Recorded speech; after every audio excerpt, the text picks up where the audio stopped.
안녕하십니까. 에세이 안 세이 세 번째 시간. 네. 4 월의 마지막 토요일입니다. 안녕하십니까. 네. 좋습니다. 빵사님 목소리도 참 이렇게 마음이 참 이렇게 너무 듣기 좋죠. 참 다들 옆에 계신 분들과 인사하시고요. 빵사님 목소리는 항상 빵상빵상한다고요? 빵상빵상. 뽀송뽀송. 그 있죠. 그 뽀송뽀송한 느낌이. 저 읽어야 됩니까? 강령하시라고요? 강령하시다고요? 어감이 좋다. 예, 그 좋은 어감과 그 우리들이 지금 계속 쓰는 이 말들을 가지고 저희가 주제를 갖고 뭔가 써 보자. 수필 써 보자. 에세이 써 보자 해서 만든 그 에세이 한 세이 세 번째 시간, 그리고 글쓰기 쓴 글을 나누는 두 번째 시간입니다. 지난주에 생각보다 저는 참 많이 좋았거든요. 그리고 그 좋은 감정들이 참 오래가서 참 기뻤어요. 어 좀 좋았죠, 많이? 빵선님? 네 그럼요. 네. 이 채팅 이번 보면서 기분이 좋아서 제가 네. 아 네 지난주에 참 좋았습니다. 네 오늘 저희 둘 뿐인가요? 어쩌죠? 제가 받은 글은 있습니다. 아 그래요. 네, 받은 다행입니다. 글이 있었고 계속 참여하실 줄 알았더니 그분께서 오늘 안 오셨네요. 바쁘신가 봅니다. 사실 저런. 바쁘실 것 같았습니다. 막 결혼식도 있다고 들었던 것 같은데 아마 그래서 이번 네. 주는 좀 참여가 어렵지 않았을까 싶기도 해요. 자, 지난주 주제가 뭐였죠, 방사님? 지난주는 노래였죠. 인생에 네. 기억되는 노래? 네. 인생 노래. 그리고 이번 네. 주는 과일입니다. 네, 과일이었습니다. 어떤 과일로 쓰셨어요, 혹시? 그것만 먼저 알려주실 수 있을까요? 저는 그냥 과일인데 배랑 사과가 나오기는 하는데 그냥 과일. 네. 그냥 과일. 아, 네. 저는 복숭아. 예, 그렇군요. 복숭아였습니다. 결국 네. 복숭아가 당첨이군요. 네, 여러 복숭아 가지를 당첨. 고민하셨는데. 네. 많이 고민을 하고 많이 생각했어요. 정말 많이 생각을 했는데 어 예, 뭐 일단은 이따가 이렇게 제 글 들으시면 이제 그 고민들을 쪼끔 엿보실 수 있지 않을까라는 생각이 듭니다. 먼저 하시겠어요? 아니면은 당연히 제가 먼저 해야죠. 예. 알겠습니다.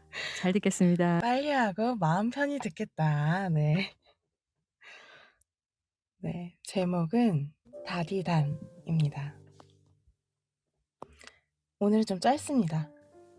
우리 아빠는 딸 부잣집의 막내 아들이다. 유교 학자셨던 할아버지.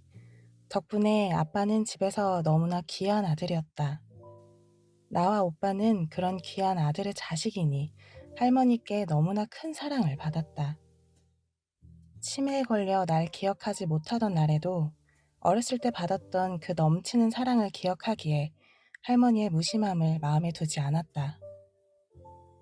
그 사랑의 표현 중 가장 포근한 기억은 사과, 배 같은 동그란 과일을 반으로 쪼개 먹여주실 때였다. 우리 할머니만의 특별한 사랑법이었다. 할머니의 한 손에는 쪼개진 사과가 다른 한 손에는 숟가락이 들려있다. 그럼 나와 오빠는 그 앞에 쪼르르 앉아 먹이를 받아먹는 아기 새처럼 반짝이는 눈으로 할머니를 바라본다. 할머니는 두 꼬맹이를 쓰다듬으며 따뜻한 미소를 보낸다. 그리고는 세월의 흔적이 쌓인 거친 손에 숟가락을 들고 쪼개진 사과의 속살을 긁어내어 한 번은 오빠 입에 한 번은 내 입에 공평하게 넣어주셨다. 늘 본인이 먹는 법은 없었다. 그 사과 반쪽은 온전히 나와 오빠의 것이었다. 지금도 사과를 보면 또 배를 보면 숟가락으로 살살 긁어주던 할머니의 포근한 손맛이 생각난다. 무척 달고 달았다. 여기까지입니다. 그 그냥 얇게 자른 게 아니라 그 맞아요. 어떤 덩어리들을 다른 모습으로 전혀 다른 모습으로 바꿔 놓는 거잖아요, 과일을 간다는 것은. 그렇습니다. 네. 숟가락으로 그거 이렇게 살살 긁어 주셨어요. 맞아요. 보통 엄마들이 예전에 저 얼핏 기억나는 게 엄마가 막내 동생 숟가락으로 사과를 긁어서 입에다 딱 넣어 주는데 그게 너무 부러웠거든요. 그거 맞습니다. 네. 그거 맞죠? 네네. 그거 맞습니다. 아 그렇게 해 근데 주셨어요. 예. 할머니가 그러니까 어떠한 이제 정말 이렇게 나이가 많으신 어르신께서 예쁜 손자 손녀 앞에다 놓고 새에게 모이 주듯이 이렇게 숟가락 지그시 바라보며 이렇게 웃음 띤 얼굴로 사각사각사각 하는 소리가 들리는 것처럼 느껴졌어요. 그래서 아이 어 감사합니다. 네. 그 지난주에 빵상님이 그런 말씀하셨거든요. 그 "마치 눈앞에서 보는 것 같이 느껴졌다."라는 표현을 쓰신 적이 있었던 것 같은데 저도 지금 딱 그랬던 것 같아요. 아싸 발전하겠다. 아싸 예이. 예. 예. 아마 다른 분들도 다 비슷하게 생각하실 것 같아요. "눈앞에서 본 것 같다." 댓글 잠깐 보자면은 "기대된다. 빵상 포스트." 항상 먼저 한다. 아 예. "상상하면 따숩다." "숟가락으로 솥삶아." 이렇게 탁탁탁탁. 예. 아직 한창인데 이제 진짜 시작도 하는데 "마음이 사라로 녹는다."라고 말씀하신 분도 계셨고 "글도 잘 쓰냄." 네. "따숩다. 너무 좋다." "쥐기네요." 야 저기 예쁜 말 써 주세요. "아름답습니다." 막 그런 거. "찍이네요." 그거 말고 "아름답습니다." 막 그런 걸로 좀 순화해서. 근데 사실 저 표현이 더 강렬하긴 하네요. 그죠? "멋져유." "포근하다." 어 기본적으로 이렇게 막 그 표현할 수 있는 두 가지 이렇게 댓글을 좀 부탁드려도 재밌을 것 같아요. 이렇게 어떤 느낌이 드셨어요? 그래서 우리가 말이란 것도 사실 안 쓰면은 내 것이 아닌데 음 이렇게 칭찬하는 방법도 거기서 이렇게 표현하면서 우리가 서로 배우지 않을까 싶기도 하거든요. 음. 애니메이션처럼 그림이 되는 것 같았어요. 네. 조금 전에 쥐기 여러분께서 네 쓰신 말씀입니다. 네. 애니메이션처럼 그림이 되는 것 같았어요. 느낀 점 책을 다시 물리고 싶네요. nope 안 됩니다. 반품은 안 됩니다. 네. 네. 반품은 안 된다. 어 안녕하세요 스카이워커 님. 반품이 안 되는 어 명왕성 님의 글을 이제 좀 봐야겠어요. 음 명왕성 님께서는 목소리로 주셨습니다. 여름지기 선물 어쩌다 명왕성 누군가에게는 먹거리, 누군가에게는 일거리, 누군가에게는 이야기거리. 그러나 나에게는 선물. 달콤한 맛과 선명한 색, 그리고 매혹적인 향. 생기가 넘치는 나무의 계절을 건너 가을이 오면 각각의 맛, 깔, 향을 뽐내는 경연이 시작된다. 누가 더 예쁘고 맛있을까? 달콤한 그 과육으로 배를 채우고 상큼한 그 열매로 입가심을 한다.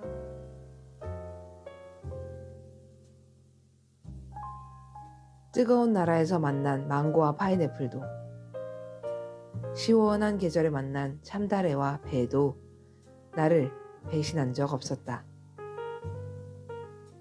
항상 나로 하여금 살아있음을 느끼게 했다. 그렇게 그저 내가 너를 먹는다고만 생각했다. 그런데 알고 보니 너도 나도 열매였다. 너는 여름지기의 여름이었고 나는 당신의 과일, 내 삶의 선물이었다.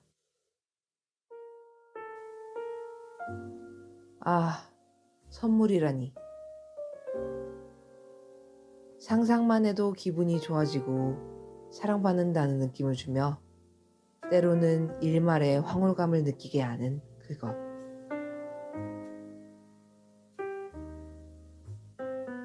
겨울의 씨앗으로부터 봄의 꽃, 여름의 녹음을 지나 가을의 열매가 되고 다시 곧 다른 생명을 위한 양분이자 씨앗이 된다. 서로가 서로에게 선물과 같은 존재.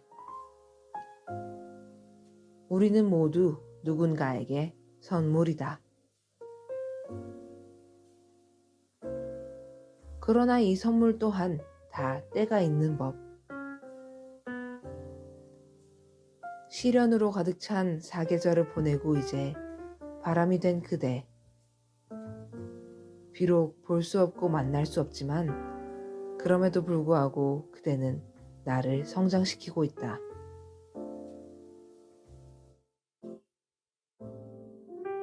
내일 나의 세계가 끝나더라도 나는 나의 여름지기, 그대가 쉬어갈 만한 한 그루 과일나무를 돌보고 싶다.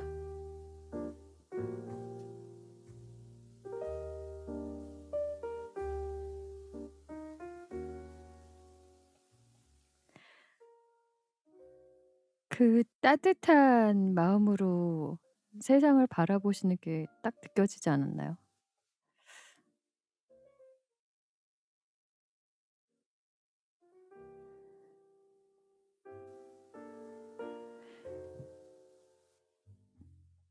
제가 괜찮으시다면은 올려주셨던 글은 어 한번 여기다 그냥 같이 올려서 봐도 되겠죠? 그냥 들으시는 것보다는 눈으로 보시면서 들으시는 게 훨씬 좋을 것 같은데 괜찮나요? 명호사님? 아 네네네. 알겠습니다. 제가 한번 사진으로 다운을 받아 가지고 다시 한번 올려 드리도록 하겠습니다. 아까 할 걸. 예. 이게 제 맘대로 이렇게 할 수 있는 부분이라는 생각은 안 들어 가지고 그러다 보니까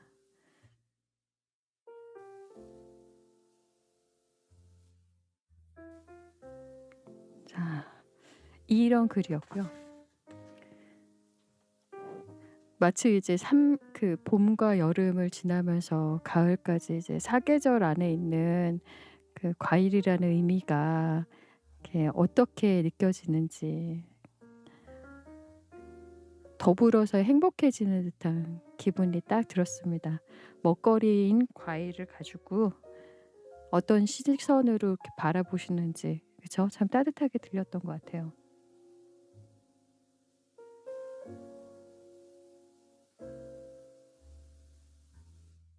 너무 멋지다. 따숩다. 이렇게 잘 써 놓고 네. 감사합니다. 이렇게 항상 참여해 주셔서 감사하고요. 혹시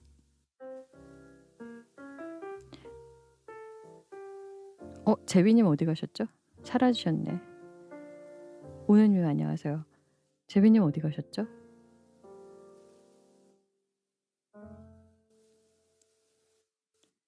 연락해 봐야겠네요. 아.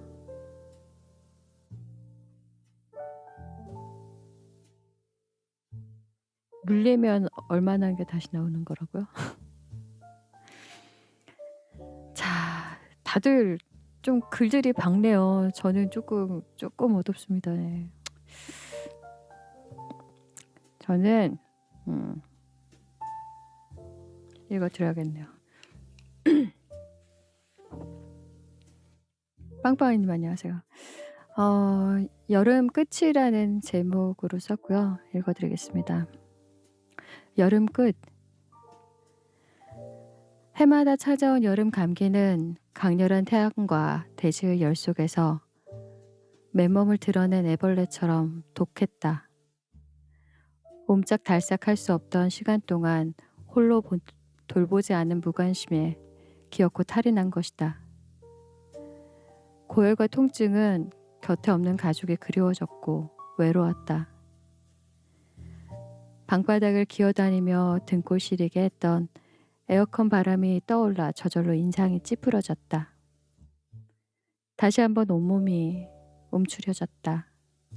얼마의 시간이 지났을까? 좋게 몇 시간은 흐른 것 같았다. 폰을 들여다보니 여러 곳에서 전화가 와 있었다. 쭉 늘어선 번호들과 SMS를 확인하다 깜짝 놀랐다.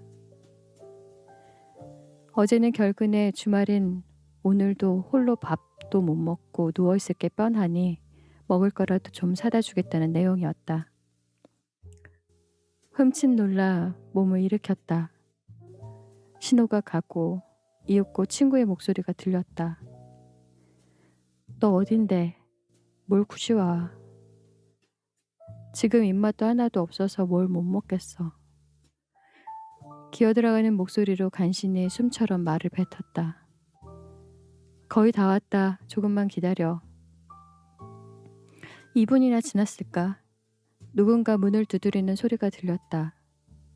쓱 내민 검은 비닐봉지는 둥글게 쌍이 이루어져 있었다. 엄격결에 받아든 봉지를 벌려 안을 들여다보았다. 향긋한 복숭아 향기가 코를 건드렸다. 제법 알이 굵은 복숭아 2개가 오묘한 분홍과 빨강을 빛내며 쳐다보았다.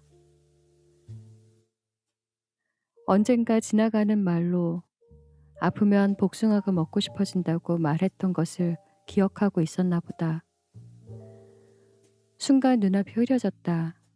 고마움인지 나약한 나를 보이는 게 싫어서였는지 그도 아니면 외로움이었는지 나는 뚝하니 복숭아 위에 떨어졌다.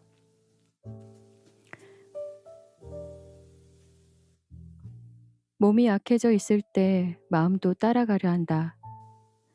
누군가에게 나의 약함을 보이고 드러내야 하는 순간 익숙하지 않은 사람에게는 아프다, 내가 아프다라는 말이 참 힘들다. 약함을 보인다는 것은 마치 바닥에 쓰러진 나를 그대로 내어 보이는 것 같다. 지쳤다거나 힘들다는 숨겨야 하는 말이라고 내 삶의 방법 설명서 어디쯤 있겠다는 생각이 든다. 선뜻 다른 사람의 호의를 받지 못하고 내 손을 왜 잡지 않았을까? 그런 순간들이 있었다. 분명 호의와 걱정 어린 눈길이라 느껴졌던 순간인데 모른 척 무시했다. 살다 보면 속기도 하고 상처받기도 한다. 그게 가족이건 친구이건 혹은 연인이었건 어쩌면 나를 지키는 방법쯤에서 최선이라는 판단과 선택이었을지도 모른다. 그렇게 믿고 싶었는지도. 책임이라는 장르에 갇혀 정작 무엇을 책임으로 여기고 익숙함에 안주하려던 것은 아닌지 모르겠다. 판단과 선택이 나 자신을 돌보지 않은 과정인데도 모른 척하면서 말이다. 힘든 것을 힘들다고 아프니 그만 건드리라고 말하지 못하다 결국 단단히 수박 껍질 같은 보호막이 결국은 호두 껍질처럼 되는 것을 안전으로 착각하고 있었다.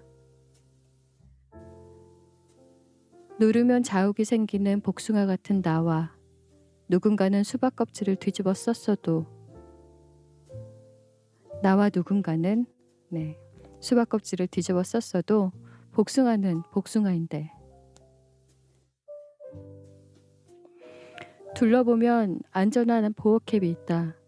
안락한 바구니와 상자도 보인다. 특유의 향기와 달콤함을 유지할 수 있을 것이다. 그게 나니까. 가로 열고 혹은 누군가니까. 친구가 아플 때 슬쩍 딸기 한 바구니를 들고 찾아갈 수 있으면 더할 나위 없이 없을 것도 같다. 딸기향에 가득 안전한 너의 한계를 지키라는 나의 마음을 알아주길 바라면서. 네. 딸기향 같은 여러분께 딸기 바구니 한 상자 이렇게 딱 들고 갈게요. 아프시면 아프다고 말씀하시겠으면 좋겠네요. 그쵸. 감사합니다. 너무 좀 급하게 마무리를 해 가지고 좋았어요.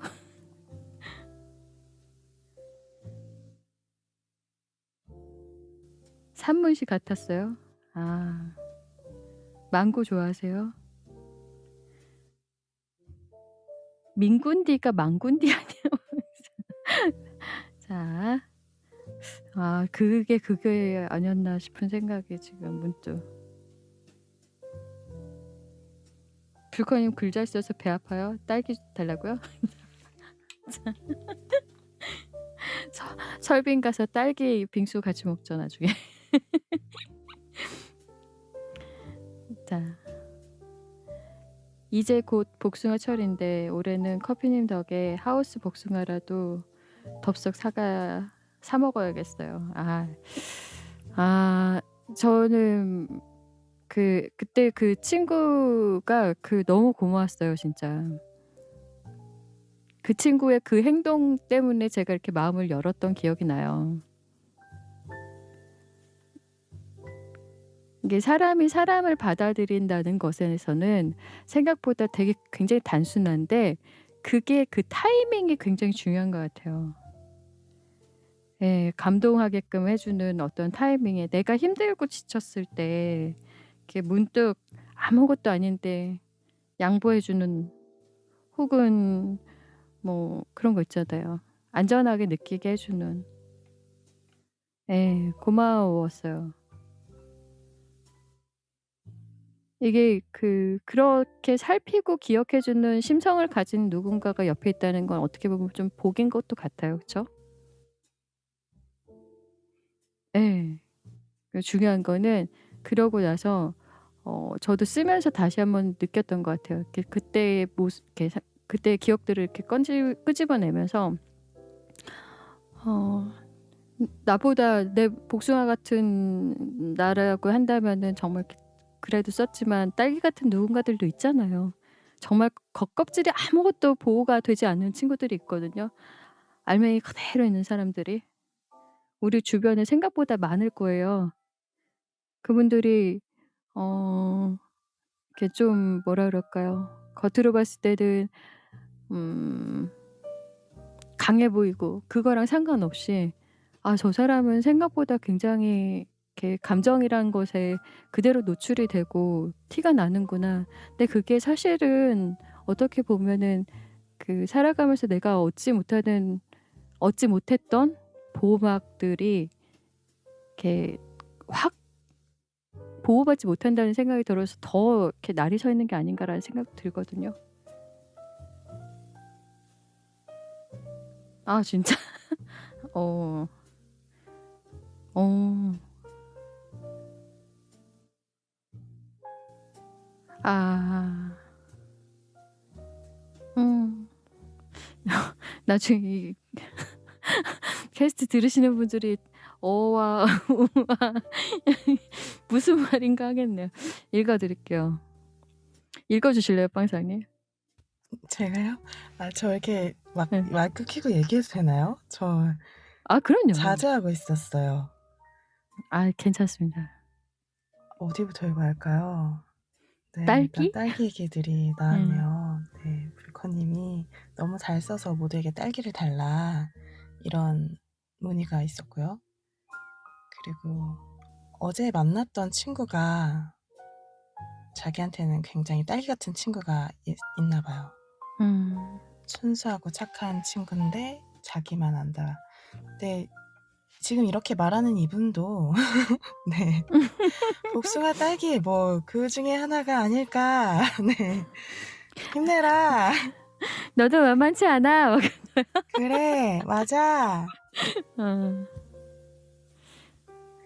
네, 저는 읽으면서 복숭아는 복숭아다라는 표현이 되게 좋았거든요. 근데 아까 명화성님도 과일을 우리랑 다르지 않다라고 비유했듯이 그 불커님의 네. 글에서의 그 복숭아도 사람들도 이렇게 상처를 받는 거잖아요. 복숭아도 저희가 이렇게 눌러보면 누른 그 자국 그대로 이렇게 뭐라 그러죠? 그거를 이렇게 딱 들어가면서 거기만 색깔이 변하잖아요. 네. 그처럼 사람들도 누군가한테 상처를 받으면 그 상처가 어디 가는 게 아니라 거기 그대로 있잖아요. 근데 그거를 자기만의 방식으로 뭐 덮는다던가 아니면 모른 척 한다던가 뭐 이렇게 그냥 그 상처를 겪어내는 것 같은데, 그런 게 과일이랑 정말 닮았을 수도 있겠구나라는 생각이 좀 들었고, 네, 그래서 네, 굉장히 좋았습니다.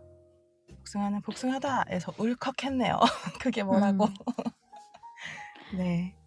그 복숭아 누른 자국 그대로 무른다고 했는데 저는 정말 그랬던 것 같아요. 그때는 그랬던 것 같아요. 혼자 이제 되게 그 외로웠던 시기가 있었거든요. 이렇게 자취하면서 이렇게 가족들하고 떨어져 있고 그 날이 막 서져 있는, 지금 봤을 때 날이 막 잔뜩 서 있어 가지고 누가 이렇게 찌르면은, 그러니까 누가 이렇게 건드리면은 이렇게 막 상처를 줬던 것 같아요. 제 행동이나 말에서. 그랬던 것 같아요.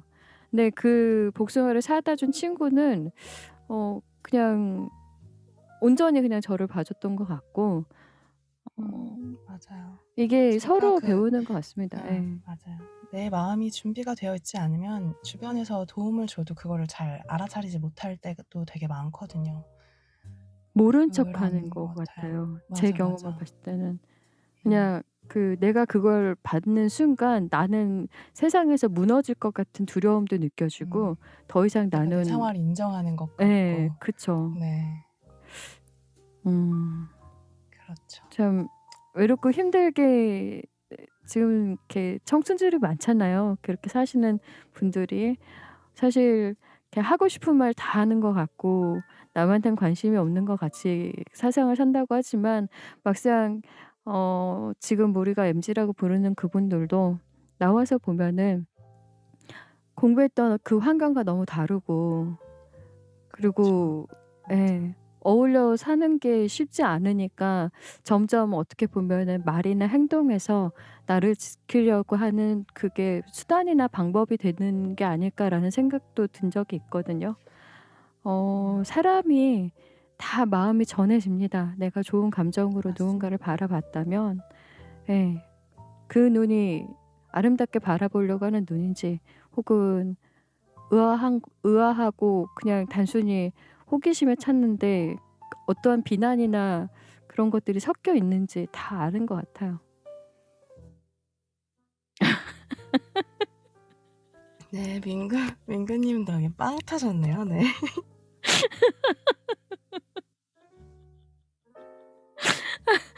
여기 엄청 수준 높은 어른들의 대화 같네요. 자, 망군디, 망군디님.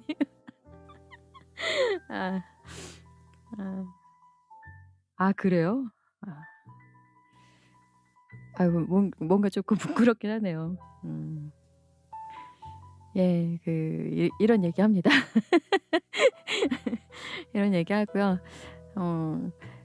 계속 할 거예요. 예, 어떻게 보면은 그게 조금 이렇게 쓰면서는 굉장히 좀 부끄럽긴 하거든요. 왜냐면 이렇게 민낯이 드러나는 것 같아 가지고. 그런데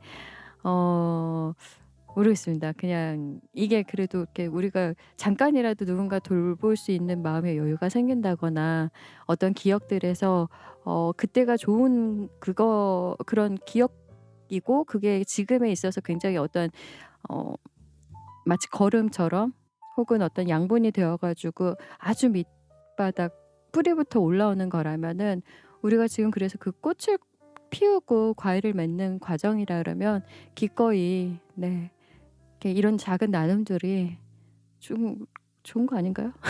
참 많이 좋은 거 아닌가요? 자, 는 예. 우리 다음 주 주제 정해야죠. 속도감 있게. 속도감 있게 주제 뭐 할까요? 저희 이렇게 주제 여기 계속 매주 써야 되는 거죠? 여기 딱 낚여 있는 거지 나 지금? 큰일이네 이거. 영화송님 쉽진 웃지 않죠. 말아요. 영화송님 함께해요. 쉽진 않죠. 참. 네. 쉽진 않은데 쓰고 나면은 되게 개운하지 않습니까, 빵사님? 아니 내가 근데 했다. 맞아요. 근데 오늘 피드백이 저는 항상 그 불커님이 주변을 그리는 듯한 그 글쓰기에 항상 감명을 받았고 나도 그렇게 쓰고 싶다 했는데 오늘 피드백이 좀 그런 부분이 나와서 지금 굉장히 보람차고 기분이가 좋습니다. 네, 뭔가 발전되었구나 하는 느낌? 네, 이런 감정을 느끼실 수 있습니다. 누구나 참여하실 수 있어요. 네. 그 시가 굉장히 함축적이다 보니 지난주에도 이제 같은 말씀을 드렸는데 그러다 보니 듣는 이로 하여금 그러니까 내가 이걸 시를 접한 사람으로 하여금 각기 다른 것들을 이렇게 상상하게 만들죠. 근데 에세이나 수필, 예, 그러니까 이 긴 글에서는 일단 설명이 들어가 있기 때문에 우리가 비슷한 감정들을 가지고 볼 수 있는 어, 뭐라 그럴까요? 좀 여유가 넉넉하게 있다 그럴까요? 그런 것들이 있는 것 같아요. 맞습니다. 음, 맞습니다. 시보다 조금 더 편안한 느낌이에요. 쓸 때. 친절하죠. 예, 네. 친절해지죠. 부담은 가지 않으셔도 됩니다. 그래서 읽으실 때, 들으실 때, 내가 쓸 때, 제가 아까 이제 아이코님께 말씀드렸는데 주제를 갖고 5문장 쓰는 것부터 그 주제에 대해서 내가 생각하는 것들, 본 것들, 경험했던 것들을 5문장으로만 일단 딱 적으시고 그 다음에 한 문장씩 한 문장씩 천천히 늘어가면 될 것 같아요. 예, 제가 할 수 아이코님께는 있다. 5문장 쓰기 이렇게 미션을 드렸거든요. 주제를 정하고 5문장 쓰기. 그래서 기대하겠습니다. 네, 내가 너무 그 글과는 전혀 상관없는 사람이에요. 글쓰기 하는 이거는 누구의 이름으로 써야 되는 건가요? 이거 내 얘기가 맞나요?라고 해서 이야기하시는 분들도 일단은 천천히 가만히 이렇게 주제에 대해서 아니면 어떠한 이렇게 상황이나 그런 것들에 대해서 저희가 나눈 것들에 대해서 이렇게 스스로 한번 돌아보시고 들여다보시고 그 다음에 5문장을 이렇게 천천히 만드시면 될 것 같습니다. 길지 않더라도. 그리고 충분히 그게 긴 글이 아님에도 나눠주실 수 있다라는 생각이 든다면 용기 내서 올라오셔서 얘기해 주세요. 괜찮습니다. 아, 샤로님 조금 일찍 오셨으면 좋았을 것 같은데 샤로님 저기 나중에 캐스트 꼭 들으세요. 꼭 들으세요. 그리고 쪽집게 과이냐고요? 아, 명왕성님께 과외해달라고 그런 거예요? 아이콘이? 어허. 아, 와 있었어요? 들으셨어요? 제가 나갔다 오셨군요. 네, 오케이, 알겠습니다. 다음 주 주제 어떻게 할까요? 진짜. 아이콘님을 위해 여행 뭐 이런 거 어떨까요? 얼마 전에 다녀오셨으니까. 아, 여행. 네, 질문.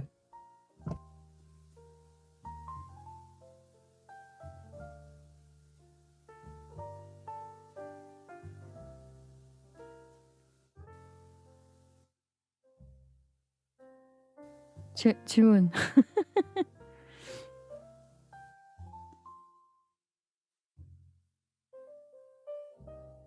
질문하고서 글이 안 오르고 있습니다. 아, 에세이를 쓴다고 하면 어떻게 써야 하는지 형식이나 규칙이 있을 거잖아요. 있을 수 있죠. 그러나 지금 저희가 그것을 가지고서 논의를 하는 건 아니라서 정말 자유롭게 쓰셔도 될 것 같아요, 샤로님. 내가 그거 안 써봤다. 이거는 봤지만 내 것은 아니다. 그 글은 그 글에서 나는 없다라고서 이야기하신다면 아까 이제 아이코님께 제가 5문장 쓰기로 얘기를 했거든요. 저희가 이렇게 같이 주제를 정하고 거기에 5문장으로 만드는 그 훈련부터 먼저 해 보시면 좋을 것 같아요.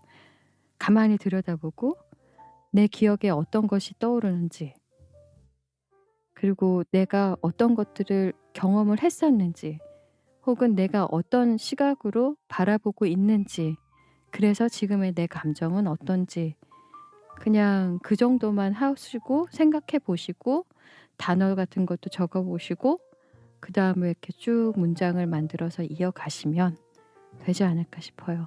다만 그 우리가 평상시에 하는 말은 구어체잖아요. 그냥 그래서 은는이가 없어도 굳이 우리가 "나는 어떻다."라는 말을 안 이렇게 안 써도 다 알아듣잖아요.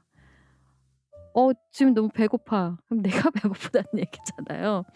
근데 이게 문장은 사실 좀 이렇게 그런 것들이 빠지면은 어색하게 느껴질 수도 있는 것 같아요.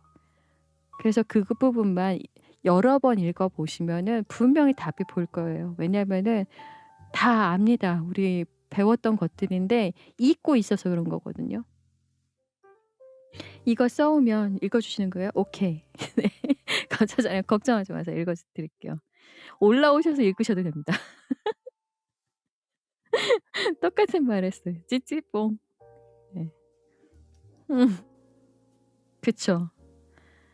네, 이거는 제가 대신 읽어 줄게요. "자네 목소리 좋지 않은가." 네.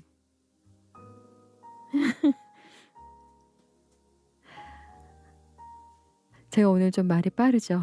할 말이 많았나 봐요.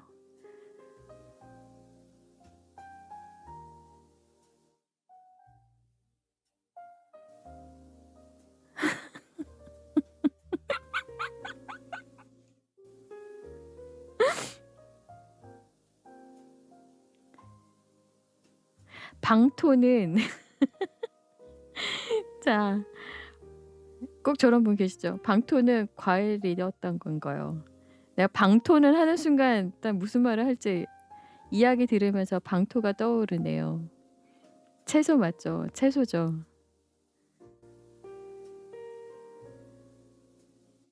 자, 방토는 채소. 그러나 만약에 하품쟁이님께서 방울토마토로 글을 쓰신 게 있다면 기꺼이 지금 읽어 드리겠습니다. 아주 기쁜 마음으로. 쓴 거 없다고요? 자, 패스. 그리고 샤론님 쓰는 건 좋아하는데 그게 에세이라고 해도 되나 싶어요. 어, 일기 같은 형식도 있고 편지 같은 형식도 있습니다. 어, C.S. 루이스라는 그 영문학자가 있는데 그분의 글을 보면은 친구에게 톨킨에게 쓴 편지가 있어요. 근데 그게 에세이 파티에서 판매가 되거든요. 무슨 말인지 아시겠죠? 예.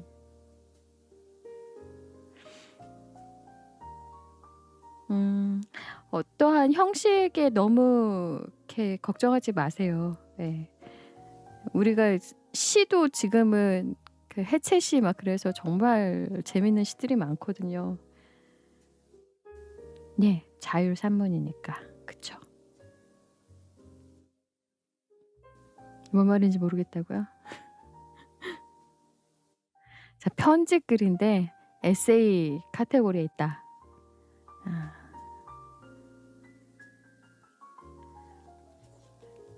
자. 지난주에도 하나 제가 읽어 드렸었죠. 음. 아. 제가 즐겨 읽는 에세이가 있는데 이 에세이는 중간중간에 보면은 그 상담하는 내용이 있거든요. 왜냐하면은 여기가 이웃집 식물 상담소라는 신혜우 님이 지으신 책인데 이분께서 식물학자예요. 그래서 식물에 관한 상담을 받는 곳인데 생각보다 이제 식물을 이야기를 하면서 자신의 이야기들을 많이 하신 일종의 내담자 그분들께서 하신 그분들과 대화가 조금 들어가 있어요. 내용이 우리가 식물을 키운다는 것은 어떤 책임이 있어야지만 가능한 것들인데 그러다 보니까는 충분히 식물이 좋은 환경에서 자랄 수 있게끔 이야기를 하시고, 근데 이제 그러다 보니까 어떤 환경인지를 얘기를 하다 보니까 이분께 와서 식물 상담을 하신 분들 중에서는 본인의 이야기들을 생각보다 많은 분들이 하셨던 거죠. 저 그분들과의 대화를 하고 느꼈던 것들, 그리고 거기에 맞춰서 식물이 이제 어떤 식물을 가지고 이야기하는지 그런 부분들이 나오거든요. 조금 짧지만은 않은데 읽어 드리도록 하겠습니다.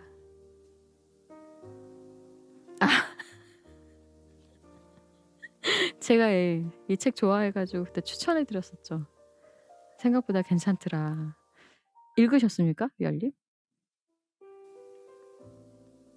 다음 주 주제 햄버거 어떠냐고요?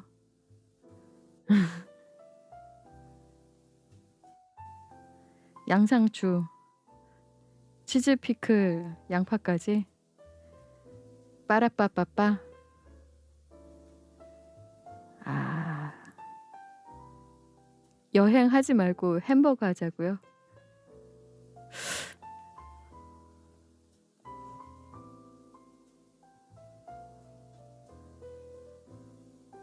에세이 별거 아니다. 완성이다. 자, 거기서 약간 이렇게 살을 좀 붙여 오세요.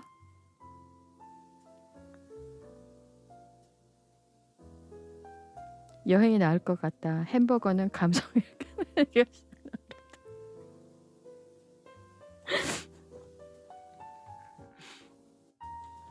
자꾸 그러면은 이제 좀 더 이렇게 주제가 구체적일 수 있어요. 여행 가서 먹은 햄버거에 관해서 써오세요. 뭐 이렇게.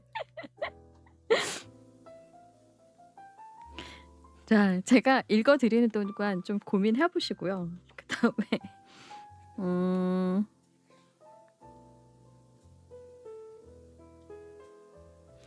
하나 읽어 드리도록 하겠습니다. 내일을 준비하는 식물이 가르쳐 준 것들. 이란 파트에 겨우내 준비에 피어나는 꽃처럼 이라는 부분입니다. 식물과 별로 친하지 않은 사람의 흥미를 끌 수 있는 가장 좋은 방법은 작물 이야기를 나누는 것이다. 나는 야생식물을 연구하고 있어 그들의 숨겨진 이야기를 소개하고 싶지만 야생식물을 본 적도 없는 사람에겐 크게 와닿지 않는다. 그래서 우리가 늘 먹는 곡식, 채소, 과일처럼 누구나 아는 작물을 예로 들어 식물 이야기를 풀어간다. 작물만 살펴보아도 재미있는 이야기가 많다. 작물의 원산지, 기원이 되는 야생종, 더 맛있고 풍부하게 만들기 위해 행해진 농업 기술, 식물로 변화된 인류의 역사를 살펴보는 것이다. 또 사람들은 대개 상품으로 판매되는 작물의 특정 부분만 알고 있어서 그 뒤에 숨겨진 식물학적인 지식을 전하는 것도 좋아한다. 예를 들면 매일같이 쌀을 먹어도 벼의 꽃을 본 사람은 드물기 때문이다. 선생님, 우리가 먹는 쌀이 벼예요. 벼가 어떻게 크는지 본 적 있어요? 어린이 1. 논에서 봤어요. 선생님, 그럼 벼에 꽃이 피는 걸 봤어요? 어린이 2. 아니요, 벼꽃은 못 봤어요. 선생님, 벼에도 꽃이 펴요. 이 꽃병에 있는 식물이 벼와 비슷한 종류예요. 이거 보여요? 노란색? 어린이 3. 우와, 이게 뭐지? 선생님, 그게 수술이에요. 벼도 이런 모양으로 꽃이 펴요. 어린이 3. 이 조그만 하나하나가 꽃인 거죠?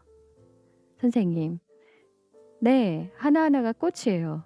그 안에 있는 알맹이가 커져서 쌀알처럼 되는 거예요. 이 노란색은 수술이고 여기 나온 거 있죠? 그게 암술이에요. 어린이 3. 우와, 이 하얀색이 암술이라고요? 신기하다. 끝없이 펼쳐진 김해 평화 위에 산적이 있다. 집 주변은 모두 평평한 논이어서 문 밖으로 나가면 곧바로 너른 논과 물을 대기 위한 크고 작은 수로 조각보처럼 논을 경계에 짓는 논두렁을 만날 수 있었다. 사방을 둘러보아도 거칠 게 없어 혼자 서 있을 때면 환상적인 느낌이었다.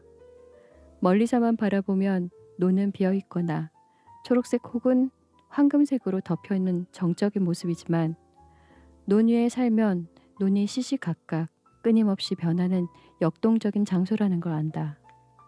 물이 들어왔다 빠졌다 하고 모내기가 시작되면 연두색이 흙 위를 일사불란하게 점령해 간다.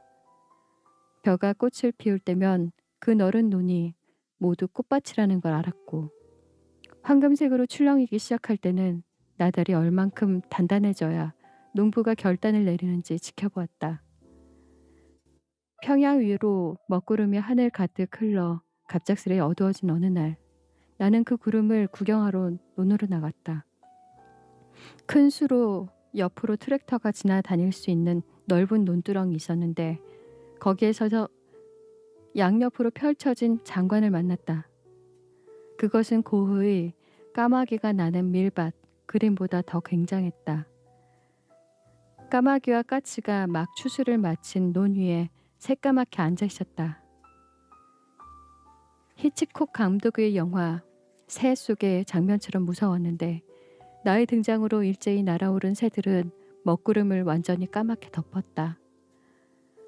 떨어진 나달을 주워 먹는 동물들의 잔치도 끝나고 나면 농부는 짧게 잘려 바싹 마른 벼 그루터기를 태웠다. 푸른 물감이 번지듯 낮게 영역을 넓혀 타들어갔는데 그 불의 이동에 따라 연기도 피어올랐다. 사계절 동안 끊임없이 생장하는 벼와 그런 벼를 부지런히 돌보는 농부의 노력을 보며 벼는 내게 먹는 곡물이기 이전에 꽃을 피우고 열매를 맺는 식물이었다. 벼처럼 작물은 모두 상품으로 팔기 위해 대단히 다듬어져 있다. 뿌리 작물은 잔뿌리가 바싹 깎아 몸통만 남기고 과일은 정해진 형태로 꼭지를 자르며 잎채소는 누런 잎을 모두 떼어낸다. 브로콜리는 수많은 꽃봉오리의 집합이지만 그 많은 꽃봉오리 중에 꽃이 핀 한 송이를 발견하기 힘들고 마늘종은 꽃 아래에 있는 꽃대로 꽃 머리를 모두 잘라놓은 것이다.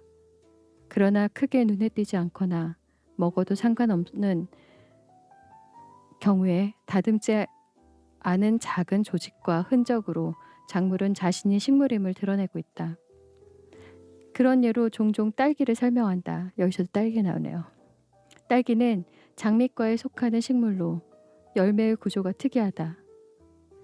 우리가 먹는 딸기 과육은 정확히 화탁이라는 조직인데 이것은 꽃잎, 암술, 수술 등 꽃을 구성하는 요소들이 달라붙는 부가 조직이다. 이 화탁이 육질성으로 부풀어 오른 것을 우리가 먹는다. 빨간 과육에 붙은 초록색은 꽃받침이 남은 것인데 그 초록색 덮개를 뒤집어 안쪽의 과육과 접한 면을 살피면 여러 개의 수술이 빙 둘러 남아있는 것을 알 수 있다. 딸기서 씨라고 부르는 것 하나하나가 열매인데 그것을 돋보기로 보면 작은 털 같은 게 하나씩 달려있다. 이것은 암술이 남아있는 것이다. 관찰 수업에서 이런 딸기의 식물 형태학적 구조를 설명해주면 사과나 복숭아보다 씨앗은 많지만 똑같이 먹을 수 있는 열매, 과육 정도로 딸기를 생각한 사람들은 하나같이 충격적이라고 말한다. 씨앗을 맺는 식물이라면 모두 꽃이 핀다. 그보다 원시적인 고사리나 이끼류는 포자를 만든다. 식물이라면 이런 생활상을 벗어나지 않는다. 작물도 식물이니 당연하다. 작물의 식물학적 특성을 설명할 때면 사람들이 매일 먹는 벼의 꽃을 궁금해하지 않는 것이 다른 과일과 생김새가 다른 딸기의 구조를 궁금해하지 않는 것이 오히려 신기하다. 식물학자의 노트라는 책을 출판하고 라디오에 출연한 적이 몇 번 있다.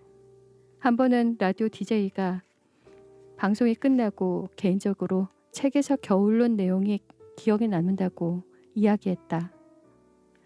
봄에 갑자기 꽃이 생기는 것이 아니라 겨우내 준비해 꽃을 피우는 것이 인상 깊었다고. 식물의 성장 과정과 끊임없는 변화를 안다면 식물의 계획과 오랜 기간 준비는 자연스러운 일이다.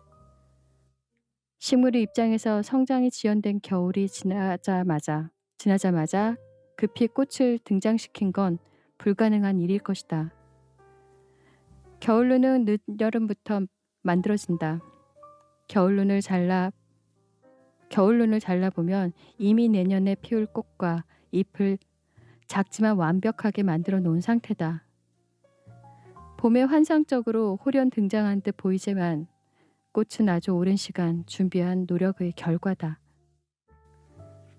과학자의 실험은 몇 년이 걸릴 때도 몇십 년이 걸릴 때도 있다. 신입생이 들어와 처음 DNA 증폭 실험을 하면 실패하는 일이 잦다. 섬세한 손기술이 없어서 어떤 단계를 빠뜨려서 조건을 맞추지 못해서 등 그 이유는 다양하다. 기다렸던 식물이 아닌 호모사피엔스 DNA가 검출될 때가 있는데 그럴 때면 선배들이 식물 실험실에서 왜 인간 DNA가 나오냐며 놀렸다.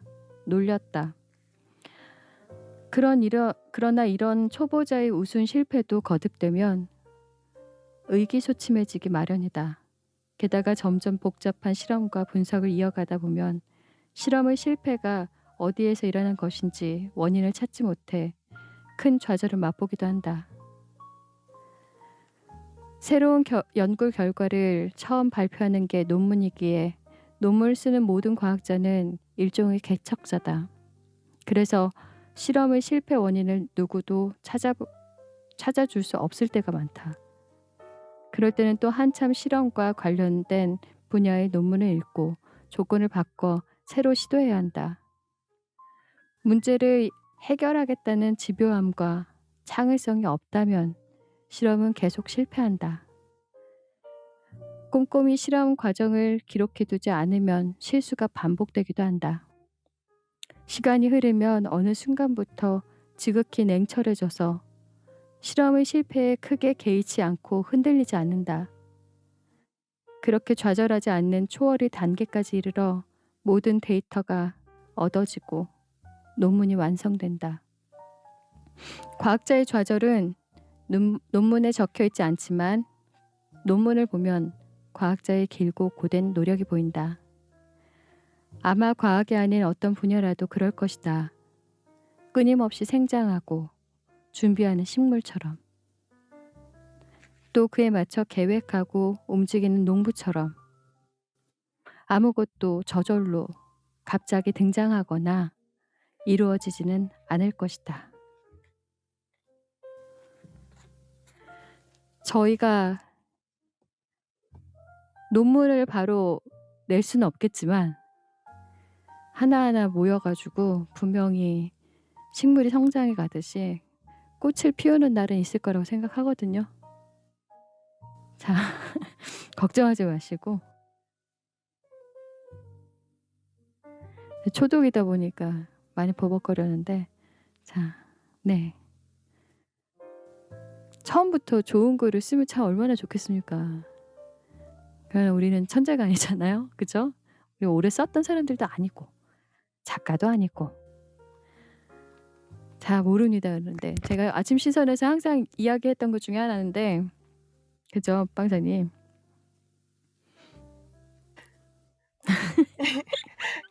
켠 거 보셨군요. 네. 네. 누구나 할 수 말씀하셨대요. 있다. 네. 저도 하고 있다. 이 얘기를 하고 싶었습니다. 네. 그죠? 그러신 것 같아서 잽싸게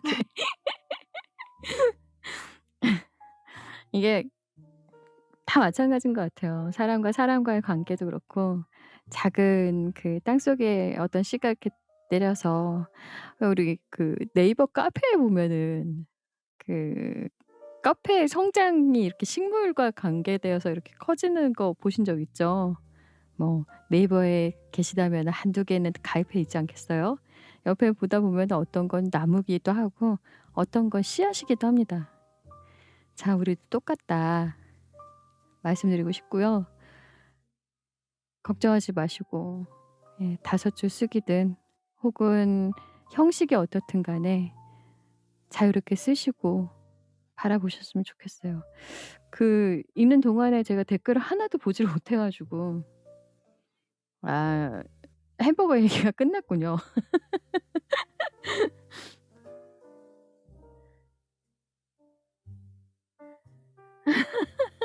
이제 이거 재밌네요. "햄버거로 감성 끌어내리면 내려면 미국인이어야 할 것 같다."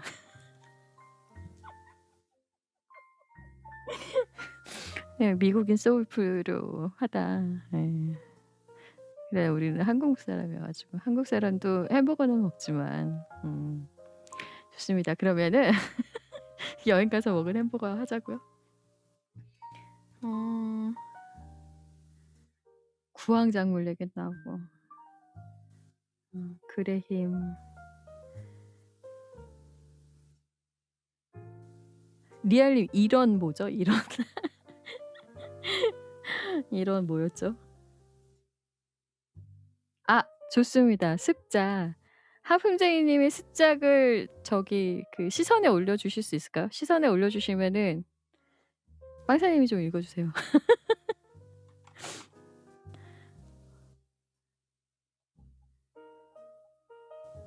저 들으면서 습작으로 썼는데 보내 드릴까요? 예.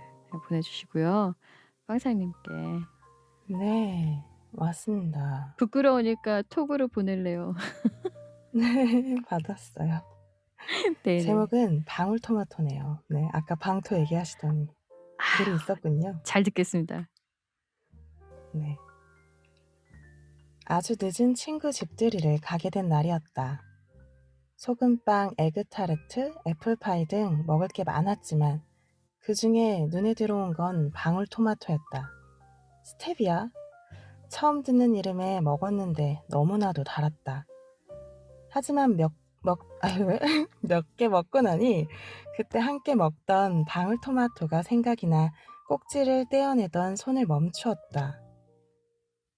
신선한 바람이 불던 초여름 검정 비닐봉지에 담아 가던 나를 마주치는 너는 그게 뭐냐며 함께 앉아 이야기를 나누며 금세 빈 비닐봉투만 남았지만 우리의 이야기는 더 남아 있었고 그 이후로 방울토마토는 너를 보는 이유가 되었다. 중간고사 끝나고 새학기가 시작되던 날 휴가를 왔을 때도 늘 방울토마토는 달았었다. 집주인 친구가 말했다. 평소에 먹던 방울토마토 이게 훨씬 달지? 근데 나는 너와 함께 먹었던 방울토마토 더 달았던 것 같다. 그러니까 친구랑 먹던 방울토마토가 있고 집들이에 갈 때 사갔던 스테비아 방울토마토가 있네요. 하지만 친구랑 함께 했던 시간들이 있어서 그게 더 달게 느껴졌다. 이 말인 것 같습니다. 잘 이해했나요, 저? 예. 잘 사냐? 그 말인즉슨 그거죠. 누구냐? 달다. 방토를 달게 한 그분은 누구냐? 그거죠. 맞네요. 방토를 보면 그녀가 생각난다. 그 얘기네요. 아. 그런가 봅니다. 네. 네. 그럴 수 있죠. 예. 달리던 방토라고요. 맞아요. 스테비아. 예. 진짜 달아요. 맛이 인위적이지 않아요? 저는 좀 힘듭니다. 네, 저도 별로 안 좋아합니다. 그냥 스테비아를 먹는 게 낫다. 차라리. 스테비아 스타비아대로, 방토는 방토대로 서로의 그쵸. 맛을 침범하지 말라. 네. 봉지는 비었는데 우리는 할 말이 남았다라니. 정말 표현력. 그렇죠. 표현력. 노래 가사 같습니다 또.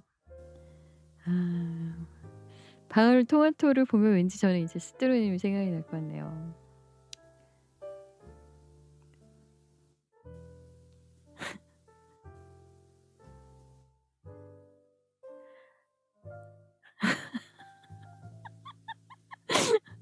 읽고 싶어.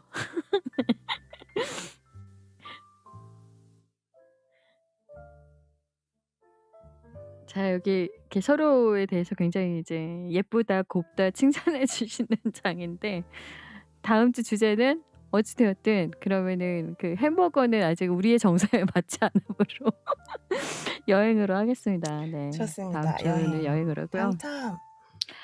네, 여행 당첨. 그 여행에 관련된 기억들은 정말 많이 있을 것 같아요. 그죠? 여행에 관련된 글들로 다음 주는 좀 채워보도록 하고요. 어,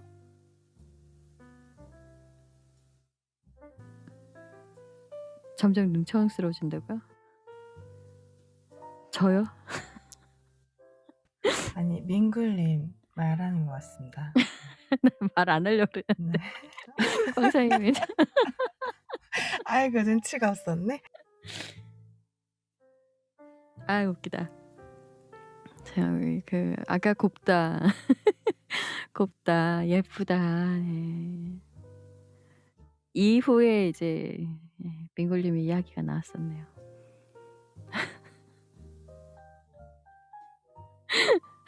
자, 댓글도 타이밍. 자, 다음 주에 여행으로 저희는 다시 찾아보고요. 어느새 벌써 이렇게 1시간이 후딱 지나갔습니다. 훌쩍 넘어갔고요. 빠르죠. 예. 늦은 시간 우리가 12시를 같이 보내고 있는데 오늘도 예, 3번째 시간 그리고 글 주제로 하기에는 2번째 주제 과일에 대해서 이야기도 하고 그리고 어떤 다짐들도 있고 참 좋았다. 빠사님 오늘 어떠셨습니까? 네, 오늘도 너무 좋았고요. 덕분에 제가 글을 쓰고 있는 것 같습니다. 네. 사실 2024년은 글을 좀 써봐야지 하는 생각이 있었는데 아코님 덕분에 시도 쓰고 뭐 에세이도 쓰고 네, 그렇게 되네요. 좋습니다. 발전하고 있다. 행복한 시간이었다. 뷰티풀 굴. 네. 즐거웠습니다. 함께 해주셔서 감사합니다. 멋진 언니들 좋아요. 좋은 시간이었습니다. 다음에 또 뵙겠습니다. 듣다 보니 습작 쓸 생각도 나고 좋다. 예, 잘 들었습니다. 자, 언제든 누구든 환영합니다. 늘 함께 해주시는 빵사님 감사드리고요. 그리고 도전하시는 여러분들의 모습을 보면서 저 또한 그렇고 함께 가는 것 같아서 참 기쁩니다. 자, 다음 주 아니죠. 내일 불운의 명곡 네, 9시에 있고요. 이선희 편 늘 함께 해주시고 내일에 그분의 노래도 들으실 수 있습니다. 네. 저희들 잘 준비해서 내일 뵙도록 할게요. 그리고 수요일 아침 시선 오전에 10시에 하는 아침 시선의 주제는 이번 주 주제가 뭐였죠, 빵상님? 아침 시선 일이었습니다. 네, 맞아요. 일이요. 그렇습니다. 네. 써야 하는군요. 네, 갑자기 압박이. 네. 저는 아직 안 썼어요. 이번 주 오전에 있는 시간에 아침 시선에는 일에 관한 숫자 1 말고 일에 관한 그리고 제가 아까 이제 아이콘님께 이렇게 어떤 것을 골랐다 이렇게 딱 들었는데 아우 시가 너무 좋더라고요. 마치 저의 마음 같아서 기대하고 또 오셔도 됩니다. 항상 함께 해 주시는 분들 감사드리고요. 저희 캐스트는 음성 플랫폼 흐름과 그리고 유튜브 저의 채널 지금 이렇게 잘 바꾸려고 노력 중인데 채널에서 다시 들으실 수 있습니다.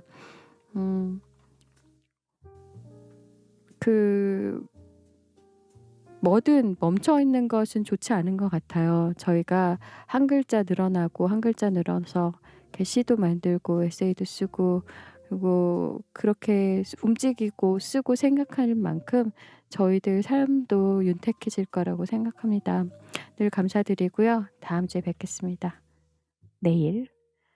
안녕히 계세요. 안녕. 좋은 꿈 꾸세요.